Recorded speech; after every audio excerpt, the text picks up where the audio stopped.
شروع کرتا ہوں اللہ تعالیٰ کے نام سے جو بڑا مہربان اور نہایت رحم کرنے والا ہے۔ حضرت ابو ہریرہ رضی اللہ تعالیٰ عنہ فرماتے ہیں کہ رسول اللہ صلی اللہ علیہ وسلم نے ارشاد فرمایا،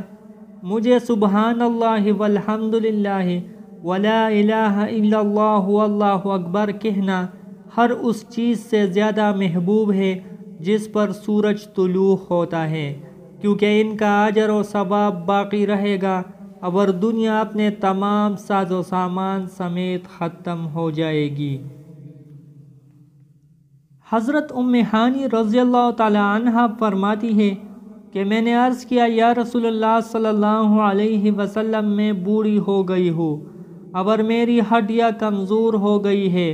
کوئی ایسا عمل بتلا دیجئے جو مجھے جنت میں داخل کرا دے۔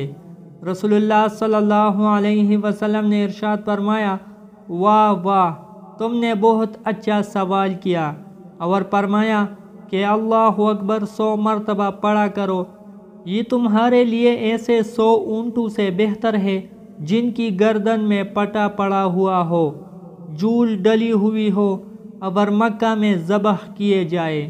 لا الہ الا اللہ 100 مرتبہ پڑھا کرو، وہ تمہارے لیے ان تمام چیزوں سے بہتر ہے جن کو آسمان و زمین نے ڈھانپ رکھا ہے، اور اس دن تمہارے عمل سے بڑھ کر کسی کا کوئی عمل نہیں ہوگا جو اللہ تعالیٰ کے یہاں قبول ہو۔ البتہ اس شخص کا عمل بڑھ سکتا ہے جس نے یہ کلمات اتنے ہی مرتبہ یا اس سے زیادہ مرتبہ کہے ہو۔ ایک روایت میں یہ بھی ہے کہ لا الہ الا اللہ پڑھا کرو، یہ کسی گناہ کو نہیں چھوڑتا